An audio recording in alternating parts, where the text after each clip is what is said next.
आइए जानते हैं आज के प्रमुख अंतर्राष्ट्रीय खबरों को। उससे पहले एक नजर हेडलाइंस पर। महाराष्ट्र के केतन अग्रवाल हत्याकांड में नया खुलासा, पुलिस बोली शिया के इशारे पर प्रेमी ने खाई में दिया था धक्का।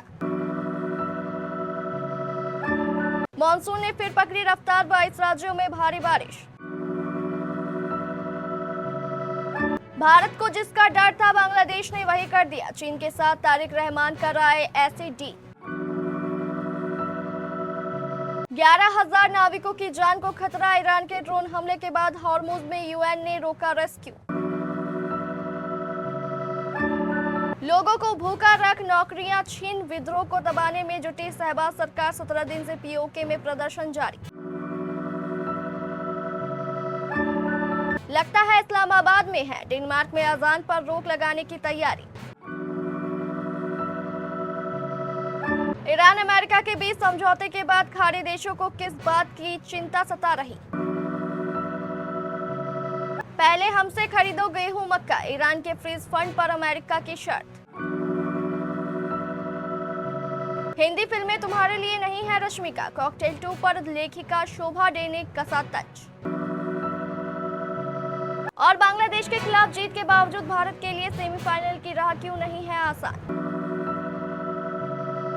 महाराष्ट्र के पुणे के बिल्डर केतन अग्रवाल की हत्या का मामला अब साफ हो गया है। पुलिस जांच में पता चला है कि उनकी मंगेतर सिया गोयल ने ही इशारा देकर अपने प्रेमी चेतन चौधरी से उन्हें लोहागढ़ किले की खाई में धक्का दिलवाया था।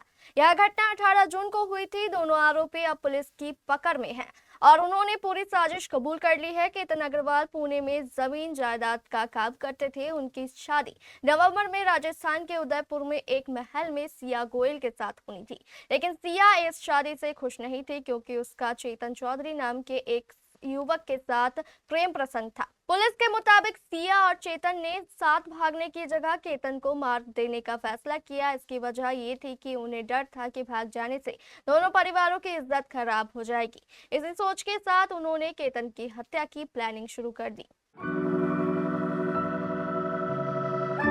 देश के कई राज्यों में जहां एक और भीषण गर्मी से हाल बेहाल है, वहीं दूसरी ओर मौसम विभाग ने गुड न्यूज दी है। आईएमडी के अनुसार मानसून ने एक बार फिर रफ्तार पकड़ ली है और अगले 3 से 4 दिनों में दक्षिण पश्चिम मानसून गुजरात, पश्चिम बंगाल, मध्य प्रदेश, छत्तीसगढ़, बिहार के शेष हिस्सों के साथ साथ उत्तर प्रदेश और उत्तराखंड के कुछ और इलाकों में तेजी से आगे बढ़ेगा। ऐसे में मौसम विभाग ने देश को 22 राज्यों में हल्की से भारी बारिश होने का अलर्ट जारी किया है। इस दौरान 40 से 70 किलोमीटर प्रति घंटे की रफ्तार से तेज हवाएं चलने की संभावना है। आईएमडी के अनुसार 25 जून तक मानसून की उत्तरी सीमा सूरत, इंदौर, मंडला, मोतिहारी से होकर गुजर रही है। ऐसे में मौसम विभाग ने चेतावनी दी है कि इस सप्ताह पश्चिमी तट, पूर्वोत्तर भारत और उप हिमालयी पश्चिम बंगाल, सिक्किम में भारी बारिश होने की संभावना है।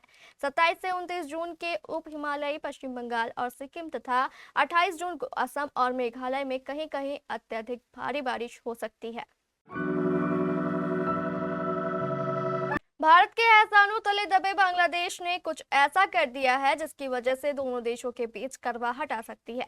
दोनों देशों के बीच तीस्ता नदी हमेशा संवेदनशील मुद्दा रही है। इसी नदी पर बांग्लादेश के पीएम तारिक रहमान ने चीन को सीधी एंट्री दे दी है। रहमान ने और चीनी जल संसाधन मंत्री ली गोइंग ने तय किया है कि चीन बांग्लादेश मिलकर तीस्ता समेत बाकी साझा नदियों के मैनेजमेंट और पानी के प्रोजेक्ट्स पर काम करेंगे। ये डील भारत के लिए किसी खतरे की घंटी से कम नहीं है क्योंकि तीस्ता परियोजना भारत की राजनीतिक सीमा और सेंसिटिव चिकन नेक के बेहद करीब है। बांग्लादेश के प्रधानमंत्री तारिक रहमान का ये विदेशी दौरा कई मायनों में ऐतिहासिक और कूटनीतिक संदेशों से भरा हुआ है। प्रधानमंत्री का पद संभालने के बाद यह उनका पहला आधिकारिक विदेशी दौरा है और इसके लिए उन्होंने भारत के बजाय चीन को चुना है।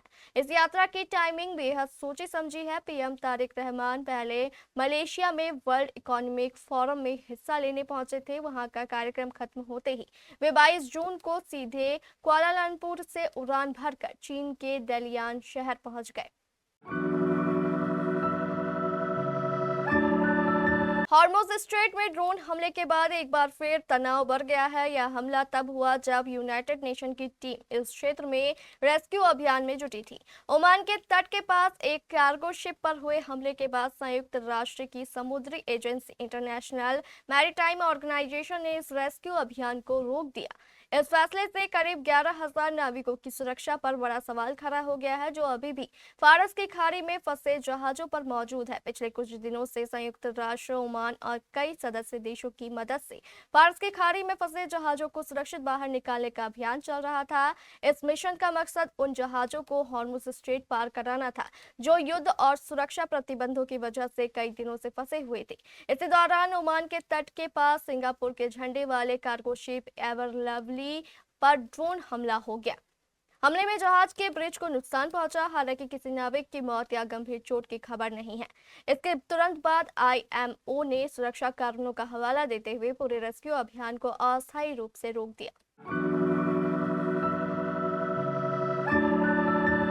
पाकिस्तान के अवैध कब्जे वाले कश्मीर में इस्लामाबाद के खिलाफ जन विद्रोह अपने चरम पर पहुंच गया है। अवामी एक्शन कमेटी की अगुवाई में जारी व्यापक प्रदर्शन लगातार 17वें दिन भी जारी रहा। जनता का आरोप है कि आंदोलन को दबाने के लिए शहबाज सरकार के निर्देश पर प्रशासन अब लोगों को भूखा रखने और नौकरियां छीनने के अमानवीय हथकंडे अपना रहा है। इसके तहत पाकिस्तान से POK को जोड़ने वाले प्रवेश मार्ग पर खाद्य सामग्री और जरूरी सामानों से लदे ट्रकों को रोक रहा है। आवश्यक वस्तुओं की जानबूझकर पैदा की गई इस किल्लत से स्थानीय समुदाय पर दबाव बढ़ गया है। प्रदर्शन में हिस्सा लेने के आरोप में अब तक 128 सरकारी कर्मचारियों को नौकरी से बर्खास्त कर दिया गया। आंदोलन के नेताओं का आरोप है कि सेवानिवृत्त सैन्य कर्मियों को भी प्रदर्शन में शामिल न होने की चेतावनी दी गई है। उन्हें पेंशन रोकने की धमकी दी जा रही है।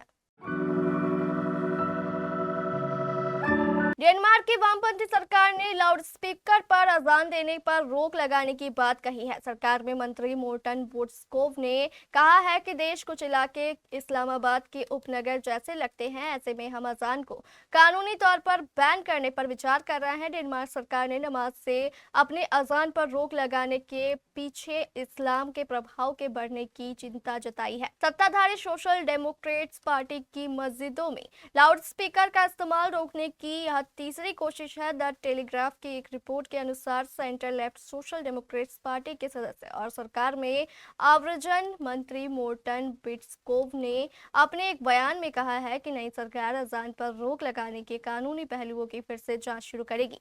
उन्होंने इसके लिए प्लान तैयार कर लेने का दावा किया है। बिट्सकोव के नेतृत्व में डेनमार्क की आव्रजन और एकीकरण नीतियों को भी सख्त बनाया जा रहा है।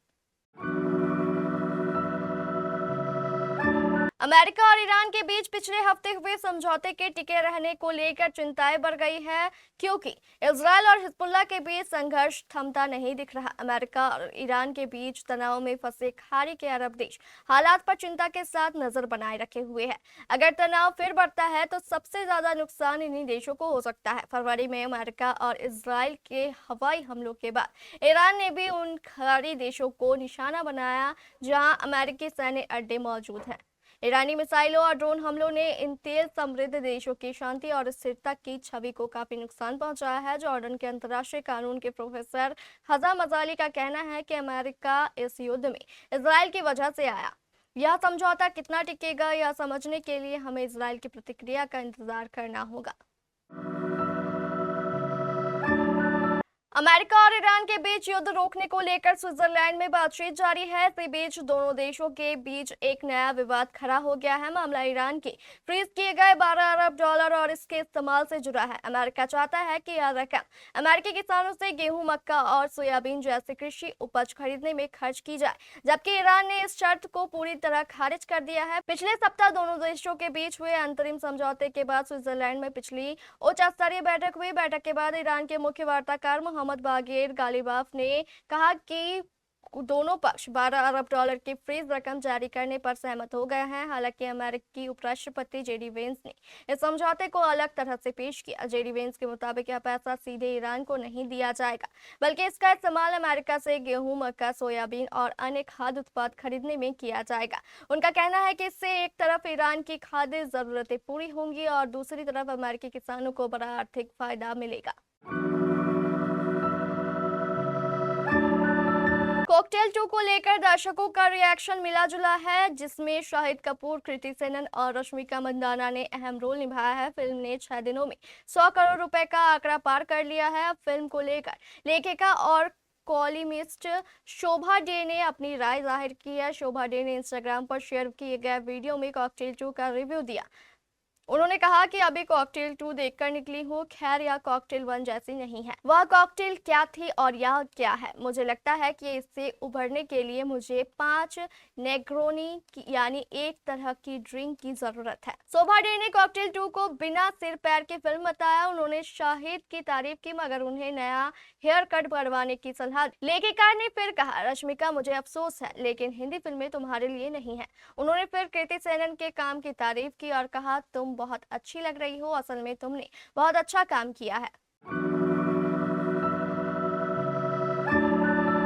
आईसीसी विमेंस टी20 वर्ल्ड कप में गुरुवार को बांग्लादेश के खिलाफ भारत की 5 विकेट से जीत के बाद टीम के सेमीफाइनल में पहुंचने की उम्मीदें मजबूत हो गई है। हालांकि इसके बावजूद सेमीफाइनल में पहुंचने का रास्ता आसान नहीं है। दरअसल ग्रुप ए में भारत के अब 6 अंक हो गए हैं और वह ग्रुप में नंबर 2 की पोजीशन पर है। ऑस्ट्रेलियाई टीम 4 मैच जीतकर 8 अंकों के साथ सबसे ऊपर बनी हुई है। वहीं दक्षिण अफ्रीका ने नीदरलैंड्स के खिलाफ बड़ी जीत दर्ज करते हुए अपने रन रेट को सुधारा है और वह 6 अंकों के साथ भारत को टक्कर दे रही है। दक्षिण अफ्रीका टीम ग्रुप में तीसरे स्थान पर है। दोनों ही टीमों की जीत के बाद सेमीफाइनल में पहुंचने की लड़ाई ग्रुप स्टेज के आखिरी मैच पर पहुंच गई है।